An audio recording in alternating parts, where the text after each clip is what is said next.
Bismillahirrahmanirrahim. Assalamualaikum warahmatullahi wabarakatuh. Alhamdulillah wassalatu wassalamu ala Rasulillah wa ala alihi wa sahbihi wa man walah wa la haula wa la quwwata illa billah.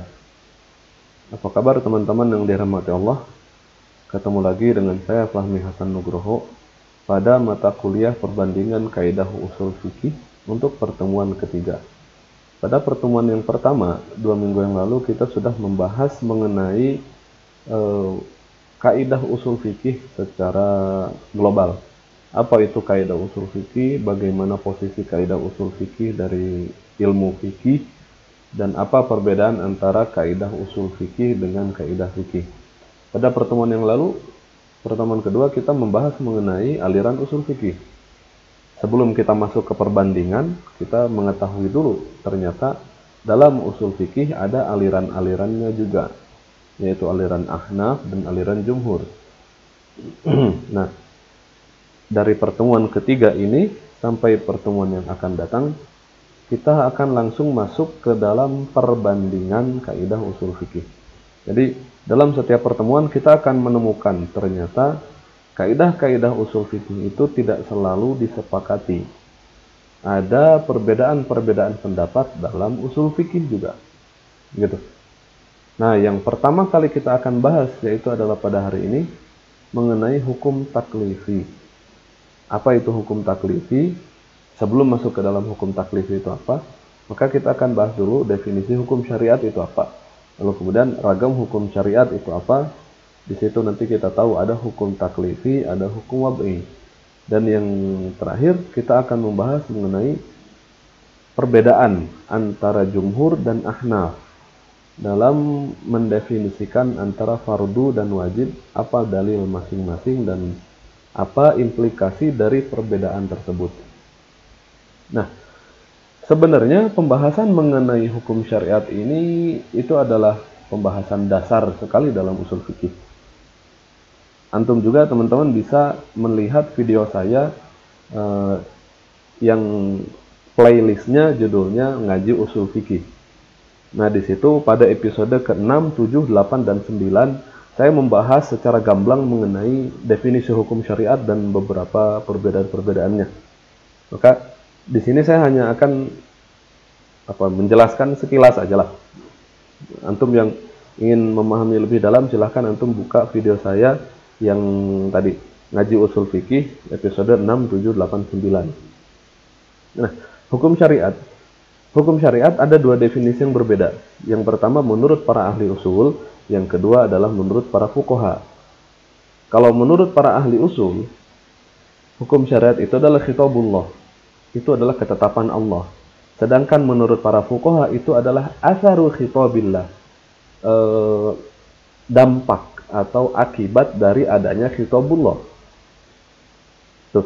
Jadi titik perbedaannya kita lihat di sini. Khitabullah itu berarti ketetapan Allahnya yang muncul dalam bentuk apa? Yang muncul dalam bentuk iqtida atau permintaan. Nanti permintaannya ada permintaan untuk melakukan, yaitu perintah, atau permintaan untuk meninggalkan, yaitu larangan. Awit takhir, atau dalam bentuk pemberian pilihan. Nah, awil wada', atau dalam bentuk hukum keterkaitan. Ketika Allah menjadikan suatu hal berkaitan dengan hal yang lain, menjadi sebab atau menjadi syarat atau menjadi mani'. Nah, jadi menurut ahli usul fikih, hukum syariat itu adalah khitabullah atau ketetapan dari Allahnya, perintahnya, gitu. Maka itu al-ijab, hukum menurut para ahli usul disebutnya menggunakan istilah al-ijab. Sedangkan asar atau dampak atau akibat yang terjadi pada hukum, pada suatu hal yang diperintahkan oleh Allah Subhanahu wa taala dengan redaksi ijab, maka hukumnya menjadi wajib. Nah, gitu. Sedangkan Allah memerintahkan atau Rasul memerintahkan suatu perintah, tapi perintahnya tidak tegas, itu disebut dengan an-nadab dalam usul fikih.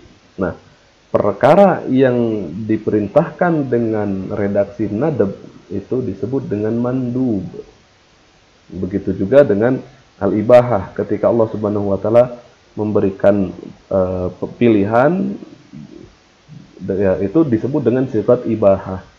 Tapi perkara yang diperintahkan atau yang dilandasi atas dasar dalil itu disebut dengan mubah, gitu. Begitu juga dengan karohah yang nanti perkaranya menjadi makruh, dan tahrim yang perkaranya menjadi haram. Itu. Contohnya seperti salat. Allah Subhanahu wa taala berfirman wa aqimus shalah. Nah, wa aqimus shalah itu redaksinya adalah redaksi ijab, redaksi menunjukkan kewajiban. Nah, perkara salatnya yang dibahas dalam dalil itu disebut dengan wajib, gitu. Dan begitu seterusnya hingga 5 jenis yang tadi. Nah, itu perbedaan definisi hukum syariat menurut para ahli usul dan menurut para fuqaha.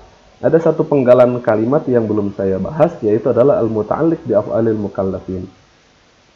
Jadi, hukum syariat itu muta'alliq, itu berkaitan apa bi af'alil mukallafin, dengan perbuatan para mukallaf. Yang dimaksud dengan perbuatan di sini apa? Termasuk di dalamnya adalah perbuatan jawarih, perbuatan badan, atau hati. Dalam artian niat. Ya kan?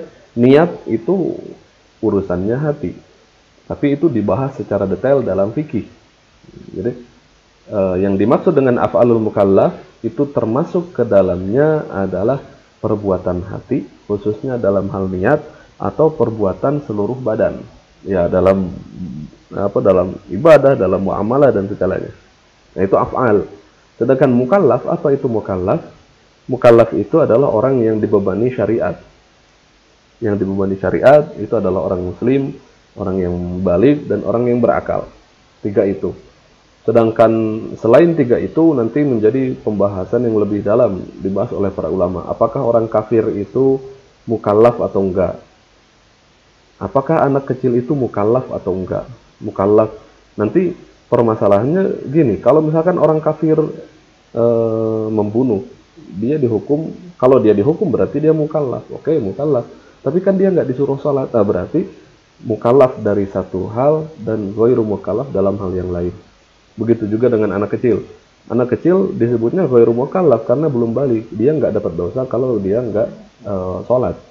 Tapi kalau dia melakukan jual beli yang dia lakukan itu sah, berarti dia mukallaf, tuh kan? Dia mukallaf dalam hal ini, tapi nggak mukallaf dalam hal ini. Wah, itu pembahasannya sangat panjang, kita lewatkan saja. Antum bisa baca-baca lagi tentang itu pada sumber-sumber yang lain. Nah, itu tadi definisi hukum syariat. Nah, hukum syariat ini tadi kan di sini dibahas bahwasanya hukum syariat datang dengan bentuk iqtida atau permintaan, awit takhir atau pemberian pilihan, dan al-wada', hukum keterkaitan. Nah, maka dari tiga bentuk ini kita tahu bahwasanya hukum syariat itu ada 2 bentuk. Yang pertama adalah hukum taklifi, yang kedua adalah hukum wad'i. Hukum taklifi itu yang berasal dari iqtida dan tahyir. Nah, 2 ini dari iqtida dan takhir itu disebut dengan hukum taklifi atau istilahnya pembebanan. Allah memberikan kita beban dengan hukum taklifi yang 5 ini, al-ijab, an-nadab, al-ibahah, al-karahah, at-tahrim. Itu dia hukum taklifi. Sisanya ini menjadi hukum wad'i. Definisinya hampir sama dengan yang atas. Hukum taklifi itu adalah khitabullah ta'ala al-muta'alliq bi af'alil mukallafin iqtida' aw at-takhir, itu kan? Ketetapan Allah yang berkaitan dengan perbuatan mukallaf dalam bentuk permintaan iqtida' aw at-takhir atau pemberian pilihan. Permintaannya ini ada permintaan untuk melakukan, ada permintaan untuk meninggalkan. Permintaan untuk melakukan itu berarti perintah. Nah, perintah ini terbagi 2. Antum silahkan catat karena saya nggak nulis itu di sini. Gitu. Jadi permintaan dari Allah ada 2 bentuk. Yang pertama adalah permintaan melakukan atau perintah. Yang kedua, permintaan untuk meninggalkan, yaitu larangan. Nah, permintaan untuk melakukan atau perintah ini ada dua juga. Yang pertama, jika perintahnya tegas, maka itu al-ijab, yang nanti perkaranya menjadi al-wajib. Yang kedua, perintah yang tidak tegas, yaitu an-nadab, yang nanti perkaranya disebut dengan mandub. Tegas atau enggak tegas ini dilihat dari mana? Dilihat dari apakah ada konsekuensi hukum kalau meninggalkan atau enggak. Al-ijab ada konsekuensi hukumnya kalau ditinggalkan. Sedangkan an-nadab tidak ada konsekuensi hukumnya. Jadi al-ijab salat. Wa aqimus shalah itu perintah untuk melaksanakan salat. Diketahui bahwasanya perintah salat itu tegas, maka orang yang meninggalkan salat dia yuzammu tarikuhu, jadi dicela. Dicela itu dia dapat dosa, apakah dia di akhirat mendapatkan siksa atau enggak, pokoknya dia dapat dosa dulu. Di akhirat urusannya sama Allah. Kalau Allah mengampuni, maka Allah akan mengampuni. Kalau enggak, maka Allah akan siksa, gitu. Nah, itu al-ijab wan nadab.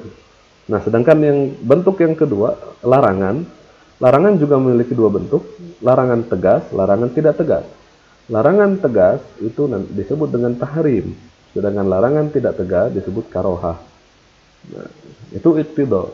Yang kedua adalah takhir. Takhir pemberian pilihan itu disebut dengan al-ibahah. Nah, itu hukum taklifi yang akan kita bahas sekarang. Sedangkan hukum wad'i kita akan bahas pada pertemuan yang akan datang. Definisinya hukum wad'i itu kitabullah ta'ala, ketetapan Allah subhanahu wa ta'ala, al-muta'alliq bi ja'li syai'in sababan li syai'in akhar, yang berkaitan dengan bi ja'li syai'in sababan li syai'in akhar, ketika Allah menjadikan suatu hal menjadi sebab bagi suatu hal yang lain, atau syarat bagi suatu hal tersebut, atau mani atau penghalang dari suatu hal yang lain, suatu hal tersebut itu. Contoh dari sebab itu seperti tenggelamnya matahari menjadi sebab wajibnya sholat maghrib. Nah, gitu. Atau syarat. Syarat itu contohnya wudu adalah syarat sah sholat. Kalau nggak ada wudu maka nggak ada sholat, gitu. Sedangkan mani itu penghalang. Contohnya ada haid, maka nggak wajib puasa di hari itu, harus di hari yang lain. Atau ada haid menjadikan seorang wanita dilarang untuk melaksanakan sholat, gitu. Nah, hukum wad'i ini tiga, sabab, syarat, dan mani itu. Ada juga yang memasukkan yang lain seperti as-sihah wal butlan, sah atau batal ke dalam sini. Ada juga yang memasukkan ke dalam hukum wad'i ini ada al-ada wal qadha, gitu. Jadi saya mendefinisikan hukum wad'i dengan hukum keterkaitan, berarti saya memasukkannya tiga saja, sabab, syarat, dan mani. Sebagaimana sebagian ulama juga yang memasukkan itu hanya tiga ini saja. Jadi ada yang memasukkan tiga ini saja, ada yang menambahkan dengan sihah wal butlan jadi 5, ada yang menambahkan lagi ada wal qadha menjadi 7. Jadi cukup tiga ini aja. Nah, yang akan kita bahas adalah hukum taklifi ini. Hukum taklifi ini. Nah, hukum taklifi ternyata ada perbedaan antara jumhur dan ahnaf, antara mayoritas ulama dengan ahnaf, dengan mazhab Hanafi. Menurut jumhur, hukum taklifi itu ada 5 yang tadi disebutkan di atas, yaitu al-wujub, an-nadab, terus al-ibahah, terus al-karohah, terus at-tahrim. Nah, sedangkan menurut Ahnaf itu nggak 5, tapi ada 7. Yang pertama adalah al-fardu, yang kedua al-ijab, tuh. Yang ketiga adalah an-nadab, yang keempat adalah al-ibahah, yang kelima adalah al-karohah at-tanzihiyah, karohah tanzihiyah, gitu. Dan yang keenam karohah tahrimiyah. Yang ketujuh adalah tahrim. Nah, dari mana muncul perbedaan ini? Kok yang atas 5 dan yang bawah 7? Perbedaannya adalah karena Ahnaf, mereka membedakan antara dalil yang qat'i dengan dalil yang zonni. Dalil qat'i itu Al-Quran atau hadis, dan hadis mutawatir, itu dalil qat'i. Sedangkan dalil yang zonni itu hadis ahad. Apa definisi hadis mutawatir, apa definisi hadis ahad? Antum kembali lagi pelajari ulumul hadis dulu.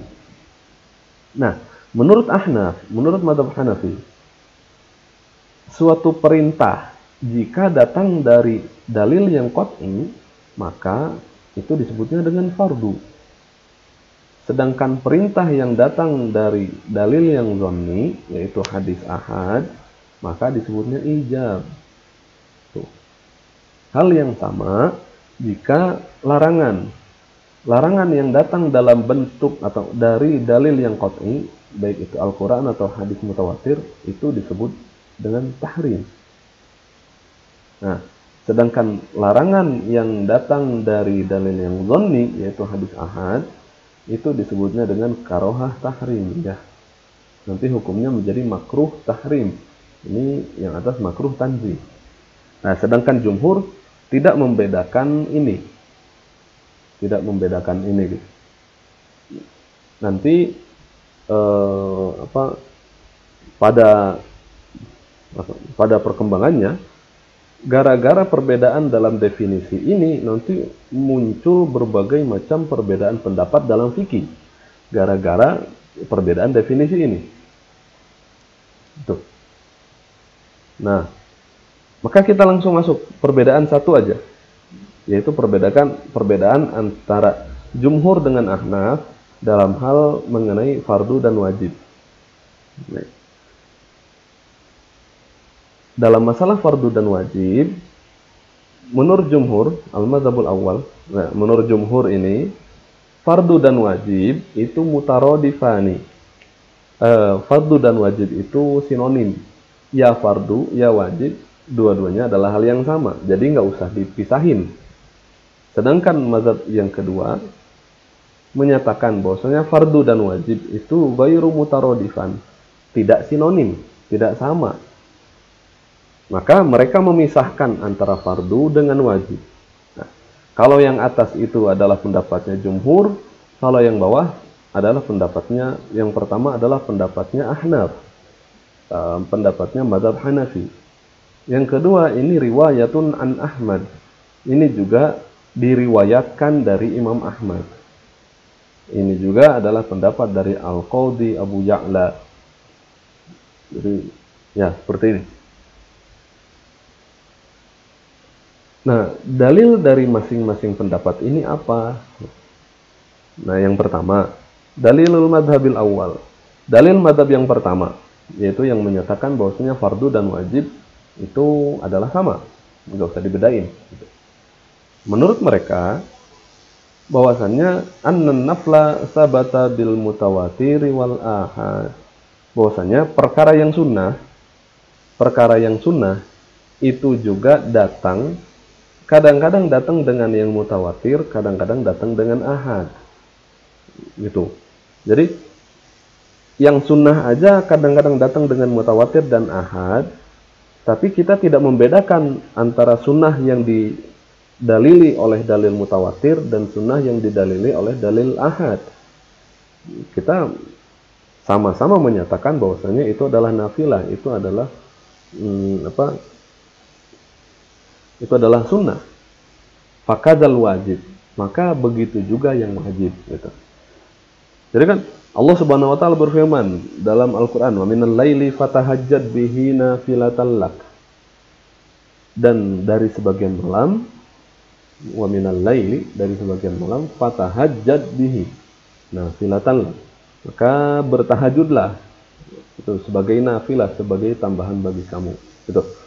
Itu kan diturunkan dari Al-Quran, bukan hadis. Al-Quran kan mutawatir, oke. Sunnah diturunkan oleh dalil yang mutawatir, tapi kan itu disebutnya tetap sunnah juga. Tidak dibedakan antara sunnah yang datang dengan mutawatir atau dengan ahad. Kalau contoh sunnah yang datang dari ahad itu seperti salat duha. Itu tidak ada dalam Al-Quran, adanya dalam sunnah, gitu. Tapi kan baik duha ataupun tahajud itu sama-sama disebut dengan sunnah atau mandub, meskipun dua-duanya berasal dari sumber yang beda. Nah gitu. Maka kenapa yang wajib harus dibedain antara fardu dan wajib gara-gara sumbernya? Padahal yang sunnah nggak dibedain, ya berarti yang wajib nggak usah dibedain. Nah itu dalil pertama dari mazhab yang pertama yang menyatakan bahwasanya fardu dan wajib itu adalah sama, tidak berbeda. Nah, dalil mereka yang kedua adalah annal fardha wal wajiba mutasawiyani fil haddi. Bahwasanya fardu dan wajib itu mutasawiyani, itu sama. Apa? Fil haddi, dalam definisinya. Yaitu dari sisi baik fardu ataupun wajib, dua-duanya sama-sama diperintahkan, dua-duanya sama-sama menjanjikan pahala bagi orang yang melakukan, dan dua-duanya sama-sama diiringi dengan ancaman bagi orang yang meninggalkan. Gitu. Jadi fardu dan wajib itu definisinya sama, yang beda itu hanya sumbernya aja. Kan ngapain dibedain, disatuin aja gitu. Ini argumentasi kedua dari mazhab pertama. Nah, sedangkan menurut mazhab yang kedua, yang menyatakan bahwasanya fardu dan wajib itu berbeda. Mereka berargumentasi dengan banyak argumen, diantaranya adalah tiga ini. Nah, dalil mereka yang pertama, bahwasanya annal qat'iyya yufidul ilma wa dhanniyya yufidul dhann. Fayajibu tafriqu bainahuma fil athar. Gini. Menurut mereka, annal qat'i, sesungguhnya suatu dalil yang qat'i itu yufidul ilma, itu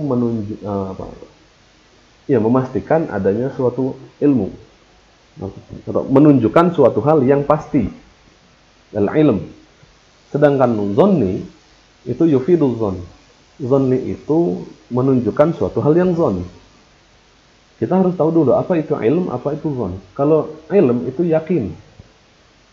Ilm itu yang kata ilmu yang dimaksud dalam kata ini itu adalah al-yakin. Atau kita langsung ganti aja. Nah, annal qat'i yufidul ilm. Suatu hal yang qat'i itu menunjukkan suatu hal yang yakin. Yaitu 100% benar. Sedangkan dhanni itu yufidul dhann, itu menunjukkan dhann. Dhann itu berarti antara 51 sampai 99, itu namanya dhann. Kalau 50 itu namanya syak. 50 kanan, 50 kiri itu syak. Tapi kalau 51 sampai 99 itu dhann. Jadi kebenarannya masih nisbi, bisa salah, bisa benar, meskipun persentase kesalahannya bisa jadi kecil. Sedangkan kalau qat'i itu menunjukkan suatu hal yang yakin, yang tidak bisa diperdebatkan lagi. Gitu. Nah, jadi dari definisi aja antara qat'i dengan dhanni itu udah beda. Maka fayajibut tafriq bainahuma fil athar. Maka akibat hukum yang dimunculkan dari dua sumber dalil yang berbeda ini, ya jibut tafriq, harus juga dibedakan. Karena sumbernya beda. Gitu. Contohnya kan nanti kita akan belajar. Nanti kita akan belajar bahwasannya dalil itu memiliki tingkatan 4. Ada 4 tingkatan dalil. 4 tingkatan dalil itu dilihatnya dari mana? 4 tingkatan dalil itu dilihat dari subut dan juga dari dilalah.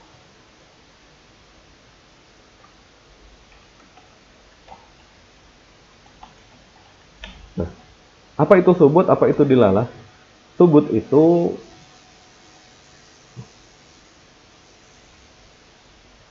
itu adalah otentisitas. Ini benar nggak berasal dari sumbernya, gitu. Itu subut namanya. Yang kedua dilalah. Dilalah itu apa? Dilalah itu makna. Dia maknanya qat'i atau dhanni gitu. Nah, jadi dua-duanya ini ada konsep qat'i, ada konsep ada yang qat'i, ada yang dhanni. Dari sini ketahuan bahwasannya dalil memiliki 4 tingkatan. Yang pertama qat'i, sebut qat'i dilalah. Yang kedua qat'i sebut tapi zanni dilalah. Yang ketiga itu zanni sebut dan tapi dia qat'i dilalah. Yang keempat zanni sebut dan zanni dilalah. Qat'iyus sebut wa qat'iyud dilalah. Qat'iyus sebut wa zanniyud dilalah. Terus zanniyus sebut, qat'iyud dilalah, dan zanniyus sebut wa zanniyud dilalah. Nih, dalil memiliki 4 tingkatan. Dilihatnya 4 tingkatan itu dari mana? Dari sisi otentisitas, benar nggak ini berasal dari sumbernya, atau dari sisi dilalah, atau dari sisi maknanya jelas atau enggak. Dua-duanya ada qat'inya, ada sebut, ada zanninya. Maka dilihat dari 4 hal ini, urutan dalil ada 4. Yang pertama qat'i sebut, dia Al-Qur'an atau hadis mutawatir. Qat'i sebut yang otentik, pasti berasal dari sumbernya. Dan dia juga qat'i dilalah, maknanya tidak multitafsir. Seperti wa aqimus shalah, dan dirikanlah sholat. Pertama dia datang dalam Al-Qur'an. Oke. Dan maknanya jelas, qat'i dilalah, tidak multitafsir. Nah, itu tingkatan pertama. Nanti hukumnya, jika suatu perkara didalili dengan dalil tingkatan pertama, maka nggak boleh ada perbedaan pendapat. Nggak boleh ada ijtihad, nggak boleh ada perbedaan pendapat. Orang yang beda pendapat dalam hal ini bisa jadi sesat atau bahkan kufur. Ya, Allah menyatakan wa aqimus shalah wa atuz zakah, maka semua orang sepakat bahwasanya salat wajib, zakat wajib. Atau wa ahallallahu al-bai'a wa harrama riba. Allah menghalalkan jual beli dan mengharamkan riba. Itu enggak ada tafsiran lain selain itu. Semua orang sepakat. Maka kalau tiba-tiba ada orang sekarang menyatakan riba halal, bisa jadi dia sesat atau bahkan kufur karena dia menentang suatu hal yang qat'i dari Al-Qur'an. Nah, itu dalil yang tingkat pertama. Sedangkan dalil tingkat kedua, itu qat'i tsubut. Dia otentik. Al-Quran atau hadis mutawatir. Tapi dia zanni dilalah. Tapi dia dilalahnya zanni, multitafsir. Karena dia multitafsir, maka kemungkinan muncul perbedaan pendapat bisa jadi ada. Nah, maka suatu perkara yang dihukumi atau dilandasi dengan dalil dengan tingkatan kedua, itu boleh ada pendapat, boleh ada perbedaan pendapat, boleh ada ijtihad. Itu dalil dengan tingkatan kedua. Nanti juga tingkatan ketiga dan keempat juga sama. Boleh ada ijtihad, boleh ada perbedaan pendapat. Contoh dari perkara yang didalili oleh dalil tingkat kedua itu seperti mengusap kepala. Allah menyatakan dalam surat Al-Maidah ayat 6, ya ayyuhalladzina amanu idza qumtum ilas salati faghsilu wujuhakum wa aydiyakum ilal marafiqi wamsahu bi ru'usikum wa arjulakum ilal ka'bayn. Di situ ada wamsahu bi ru'usikum. Kalau Allah Subhanahu wa taala menyatakan wamsahu ru'usakum seperti faghsilu wujuhakum wamsahu ru'usakum, itu akan mudah. Tapi Allah harus menambahkan bi di situ. Jadi wamsahu bi ru'usikum. Kenapa ada bi di situ?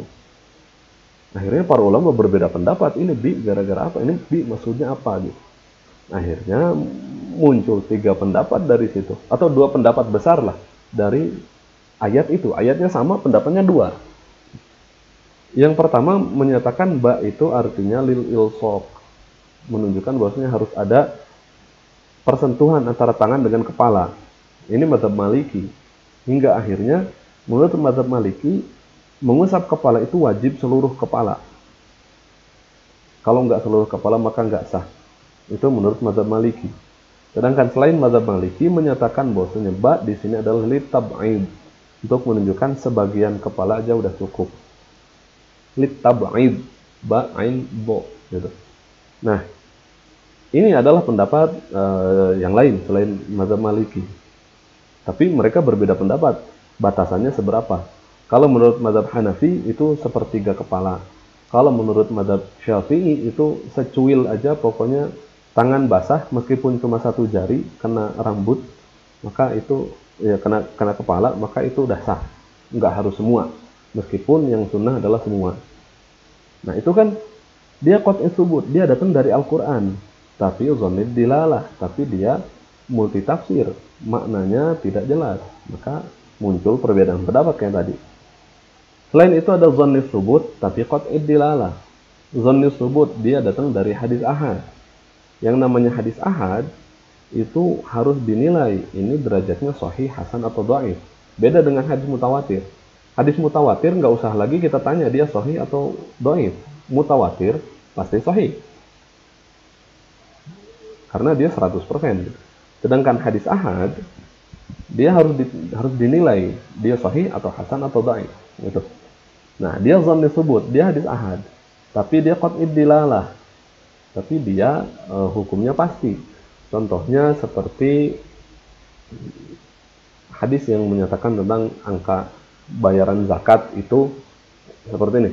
Rasul menyatakan fi ma saqatis sama'u al-ushru. Pertanian yang airnya berasal dari langit atau ya pertanian tak ada hujan, maka itu zakatnya al-ushru, 1/10. Itu tidak ada penafsiran lain selain itu gitu. Jadi dia zonni tsubut, dia berasal dari hadis ahad, tapi qat'i dilalah, maknanya tidak multitafsir. Nah, perbedaan pendapat dalam perkara yang didalili dengan dalil ini bisa jadi muncul. Ya, bisa jadi muncul karena ada yang menyatakan hadis itu sahih, atau ada yang menyatakan hadis itu dhaif, ada yang menyatakan hadis itu mansukh atau ditakhsis atau sebagainya. Wah, itu dalam perdebatannya. Nah, tingkatan yang keempat, zonni tsubut, itu dia hadis ahad dan dia zonni dilalah. Udah mana dia zonni tsubut, dia juga zonni dilalah. Dia otentisitasnya diragukan karena dia hadis ahad, bisa jadi sahih, hasan atau dhaif, bahkan maudhu.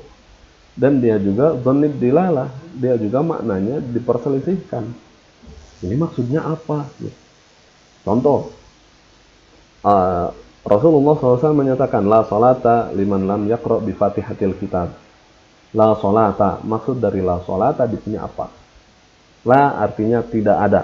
Salata, salat, tidak ada salat. Liman lam yaqra, bagi siapa yang belum membaca bi Fatihatil Kitab, Al-Fatihah. Tekstualnya tidak ada salat bagi orang yang belum membaca Al-Fatihah. Aplikasi hukumnya gimana? Menurut jumhur, la sholata, tidak ada sholat, maksudnya tidak sah sholatnya. Sedangkan menurut Ahnaf, la sholata di situ artinya tidak sempurna sholatnya, gitu. Padahal hadisnya sama, tapi orang memaknainya berbeda. Coba seperti dalam hadis yang lain yang bentuk redaksinya sama. La imana liman la amanata lahu. Kalau tadi itu kan la sholata. Sekarang la imana. Tidak ada iman. Liman la amanata lahu. Tidak ada iman, liman la amanata lahu. Bagi orang yang tidak memiliki amanat lah. Ini maknanya masa tidak sah iman seseorang kalau dia tidak punya amanat. Berarti orang yang khianat itu kafir dong. Nah, gitu. Enggak. Karena yang dimaksud dengan la iman di sini adalah tidak sempurna. Sama seperti di sini la sholata, menurut Ahnaf menyatakan tidak sempurna, kalau menurut jumhur menyatakan tidak sah. Itu kan. Jadi dua redaksi ini, redaksinya sama, inilah sholata, inilah iman, tapi ternyata penafsiran untuk ini dengan penafsiran untuk ini bisa jadi berbeda. Jumhur yang menyatakan di sini tidak sah sholat, tetap aja di sini menyatakan tidak sempurna iman. Jadi nggak melulu dalam bentuk la sholata menyatakan tidak ada sholat, dan la imana tidak menyatakan tidak ada iman. Jadi ya itu tadi, karena memang udah mana dalilnya itu zonni, dan juga dilalahnya zonni juga, maka muncul multitafsir. Nah, ya kan dari sini ketahuan, makanya qat'i, iya, suatu hal yang qat'i itu menunjukkan suatu hal yang yakin, sedangkan zonni menunjukkan suatu hal yang zonni, yang diragukan, hingga akhirnya fayajibut tafriq bainahuma fil asar. Maka implikasi hukumnya juga harusnya berbeda. Itu dalil mazhab kedua, dalil pertama dari mazhab kedua. Dalil yang kedua dari mazhab kedua, mereka menyatakan bahwasanya anna syari'ah, bahwasanya syariat Allah dan Rasul farraqa bainal fardha wal wajiba fil asar. Syariat membedakan antara fardu dan wajib fil asar, dari konsekuensi hukumnya. Nah, dari konsekuensi hukumnya. Maksudnya gimana? Orang yang menurut syariat, orang yang menentang sholat itu kan kufur. Tapi beda lagi misalkan kalau misalkan orangnya itu tidak menentang sholat, atau dia menentangnya sholat witir. Sholat witir itu nggak wajib. Nggak ada sholat witir dalam syariat. Nah, itu orang itu tidak bisa disebut dengan kafir. Karena sholat duha, sholat witir datangnya dari sunnah gitu. Jadi karena syariat membedakan antara fardu dengan wajib fil asar, dari implikasi hukumnya, ya udah, maka kita juga harus membedakan antara fardu dan wajib gitu. Mengikuti sebagaimana Allah Subhanahu wa taala menunjukkan hal itu. Nah, karena syariat membedakan antara fardu dengan wajib, maka akhirnya para ulama juga mereka membedakan fardu dan wajib dalam beberapa kondisi. Contohnya mazhab Syafi'i dan mazhab Hambali dalam perkara haji. Meskipun ada perbedaan juga antara mazhab Syafi'i dengan mazhab Hambali dalam detailnya, maka kita pakai mazhab Syafi'i aja. Mazhab Syafi'i, meskipun mereka tidak membedakan antara fardu dan wajib, tapi dalam perkara haji mereka membedakan antara fardu dan wajib. Nah, menurut mazhab Syafi'i, fardu haji itu disebut dengan rukun haji. Rukun haji menurut mazhab Syafi'i ada 6. Pertama ihram, yang kedua tawaf ifadah, yang kedua wukuf di Arafah dulu. Setelah wukuf di Arafah terus kemudian tawaf ifadah. Setelah tawaf ifadah terus kemudian sa'i. Setelah sa'i terus kemudian tahallul. Setelah tahallul baru tartib 6. Ihram di awal menggunakan pakaian ihram, yang kedua wukuf di Arafah, yang ketiga tawaf ifadah, 4 sa'i, kelima tahallul, keenam tartib. Nah, selain itu ada yang disebut dengan wajib haji dalam mazhab Syafi'i. Di antara wajib haji contohnya mabit di Muzdalifah, mabit di Mina, melontar jumroh, tawaf kudum, tawaf wada. Nah, ini perkara-perkara wajib, dan yang tadi perkara-perkara fardu, rukun. Bedanya apa? Bedanya, kalau meninggalkan rukun, menurut mazhab Syafi'i, maka hajinya batal. Sedangkan jika meninggalkan wajib, menurut mazhab Syafi'i, hajinya nggak batal, tapi harus membayar dam. Itu. Jadi kan meskipun mazhab Syafi'i tidak membedakan antara fardu dan wajib, pada prakteknya mereka membedakan, khususnya dalam perkara haji. Atau contohnya mazhab Hambali dalam sholat. Mazhab Hambali dalam sholat membedakan antara rukun dengan wajib. Atau fardu dengan wajib. Fardu disebut dengan rukun, wajib tidak disebut dengan rukun. Dalam mazhab Hambali, contohnya seperti duduk tasyahud awal, menurut mazhab Hambali itu wajib. Kalau menurut mazhab Syafi'i kan itu sunnah. Sunnahnya ada sunnah abad, sunnah hayat. Tapi kita sekarang dalam sudut pandang mazhab Hambali. Mazhab Hambali dalam sholat membedakan rukun dengan wajib, atau fardu dengan wajib. fardunya ya rukun itu membaca Fatihah, ruku, i'tidal, sujud gitu. Itu fardunya, itu yang rukunnya. Ada beberapa yang wajib. Contohnya adalah seperti duduk tasyahud awal. Menurut mazhab Hambali itu wajib. Nah, akibat hukumnya gimana? Akibat hukumnya hampir sama dengan yang tadi. Kalau fardu ditinggalkan, baik itu sengaja ataupun karena lupa, maka sholatnya nggak sah karena rukunnya hilang. Beda kasus kalau misalkan yang ketinggalan itu adalah yang wajib, seperti duduk tasyahud awal. Itu menurut mazhab Hambali kalau itu ketinggalan karena dia wajib, tapi kalau dia ketinggalan maka harus melakukan sujud sahwi. Sujud sahwinya wajib, gitu.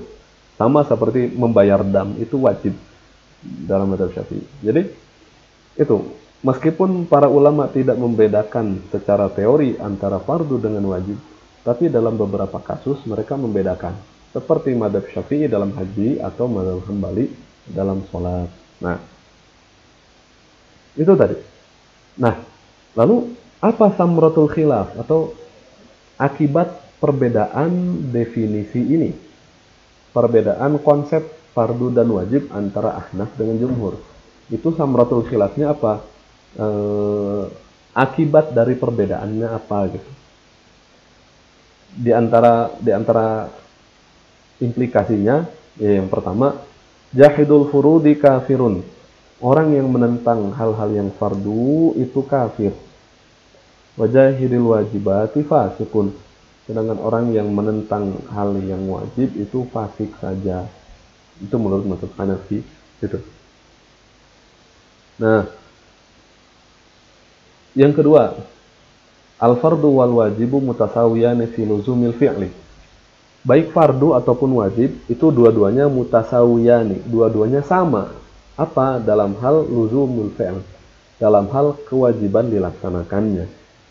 Walakin qad yakhtalifu fi asari fawatihi alal ibadah. Tapi qad yakhtalif, tapi kadang-kadang ada perbedaan di mana fi asari fawatihi alal ibadat, pada akibat dari fawat, akibat dari hilangnya atau tertinggalnya perkara itu terhadap ibadah. Ya contohnya tadi, kalau rukun ketinggalan maka jadi batal hajinya, kalau wajibnya ketinggalan maka hajinya nggak batal, tapi harus bayar dam. Misalkan meskipun dua-duanya itu harus dilakukan, baik baik wukuf di Arafah ataupun mabit di Muzdalifah, dua-duanya wajib dilakukan, dua-duanya harus dilakukan. Cuma akibat hukumnya kalau ditinggalkan beda. Kalau wukuf di Arafah itu ditinggalkan maka batal hajinya, ngulang lagi tahun depan. Tapi kalau mabit di Muzdalifah ditinggalin maka nggak batal, tapi harus bayar dam. Nah itu perbedaannya. Itu jadi akibat yang kedua yang muncul gara-gara perbedaan antara fardu dan wajib ini.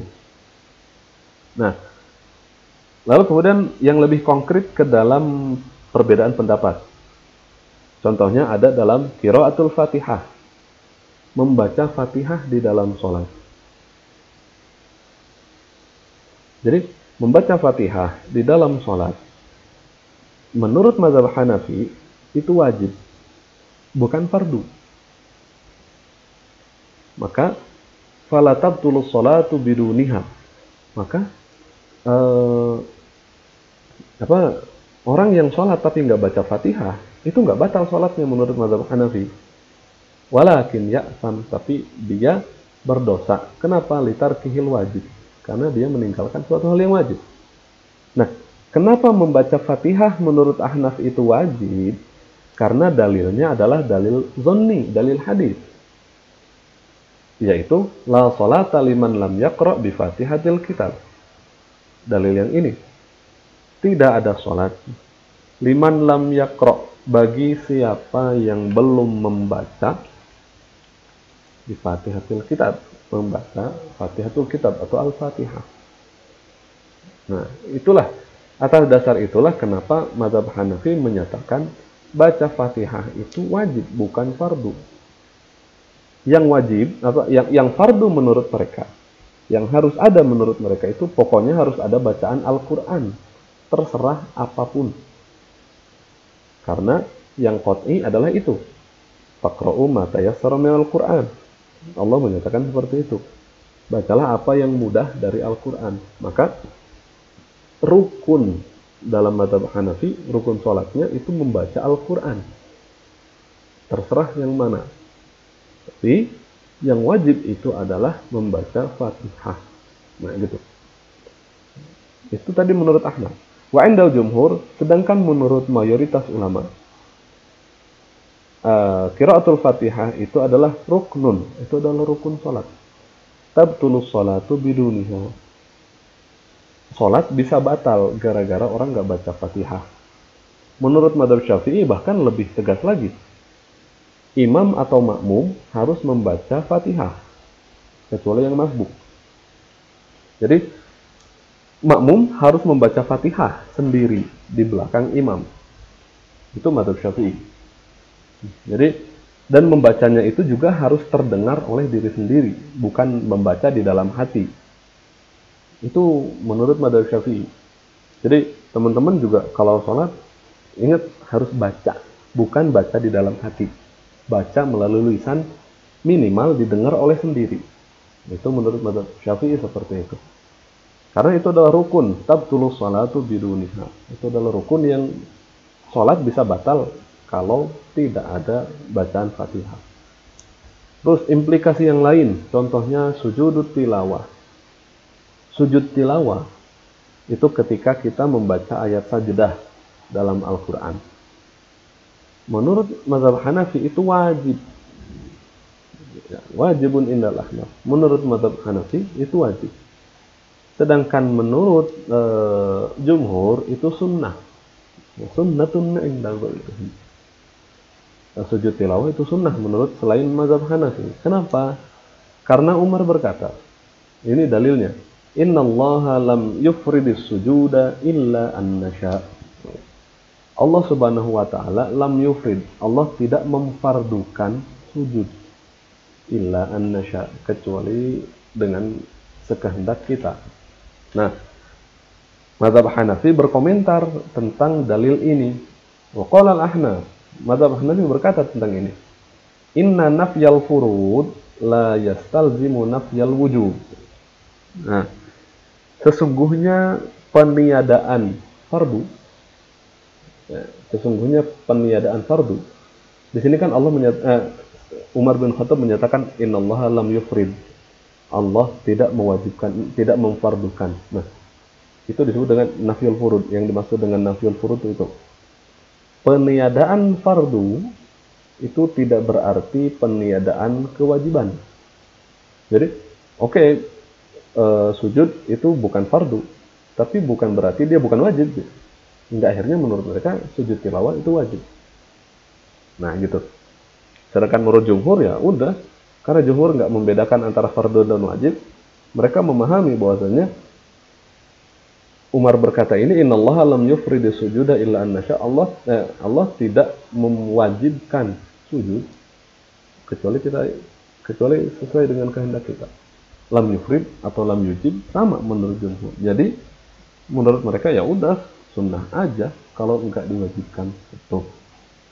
Nah, implikasi hukum yang ketiga adalah contohnya sholatul witr. Sholat witir. Sholat witir menurut mazhab Hanafi itu adalah wajib. Sholatul witri wajibatun indal Ahnaf. Sholat witir itu wajib menurut mazhab Hanafi. Kenapa? Dalilnya hadis Rasulullah SAW, innallaha azza wa jalla qad zadakum sholatan wa hiyal witru. Allah subhanahu wa ta'ala qad zadakum, Allah telah menambah bagi kamu sholatan, satu sholat. Apa? Wahiyal witru, yaitu sholat witir.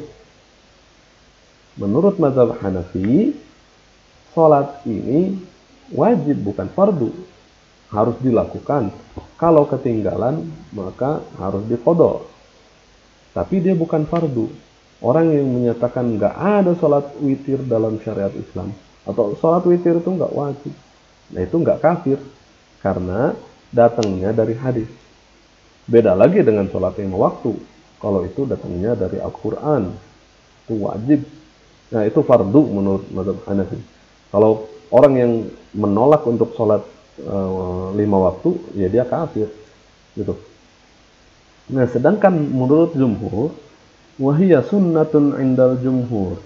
Salat witir itu menurut jumhur itu adalah sunnah. Liqaulihi sallallahu alaihi wasallam, karena pernyataan Rasulullah sallallahu alaihi wasallam, salasun hunna alayya faraidu wal hunna lakum tatawwu'un. Ada 3 hal yang mereka itu adalah fardu bagi saya. Salasun hunna alayya faraid. 3 hal yang merupakan fardu bagi saya. Wa hunna lakum tatawwu. Tapi 3 hal itu lakum bagi kalian itu adalah tatawwu. Itu adalah tatawwu, sunnah tambahan. 3 hal itu apa? Yang pertama al-witr, yaitu salat witir. Yang kedua adalah an-nahar. An-nahar itu menyembelih domba, ya berkurban ketika di Idul Adha. Dan yang terakhir adalah salatul duha, itu salat duha. Jadi 3 hal ini diwajibkan kepada, ya, difardukan kepada Rasulullah SAW, tapi bagi kita itu adalah tatawwu. Di sini Rasulullah SAW menggunakan kata faraid, tapi di sini Rasul menggunakan kata tatawwu dan bukan wajib. Jadi di sini hanya ada 2, faraid, fardu, atau tatawwu atau sunnah.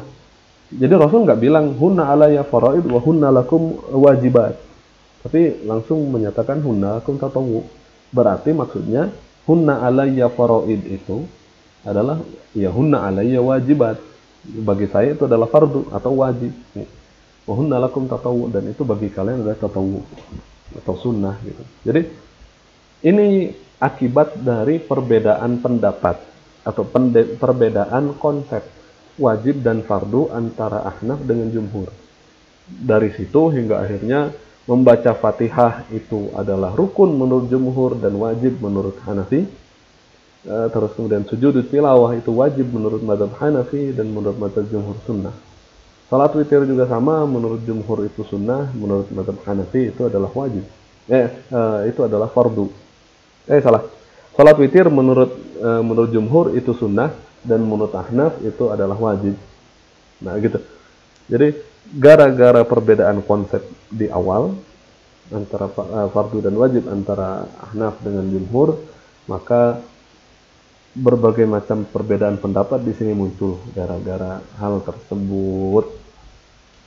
Nah, itu kira-kira teman-teman yang bisa kita bahas dalam pembahasan kali ini. Semoga bermanfaat. Kurang lebihnya saya mohon maaf. Jika ada pertanyaan, silahkan antum tulis di kolom komentar di bawah ini, atau bisa juga langsung japri ke saya. Kalau sempat dan bisa, insya Allah akan saya jawab. Semoga bermanfaat. Kurang lebihnya saya mohon maaf. Wabillahi taufiq wal hidayah. Wassalamualaikum warahmatullahi wabarakatuh.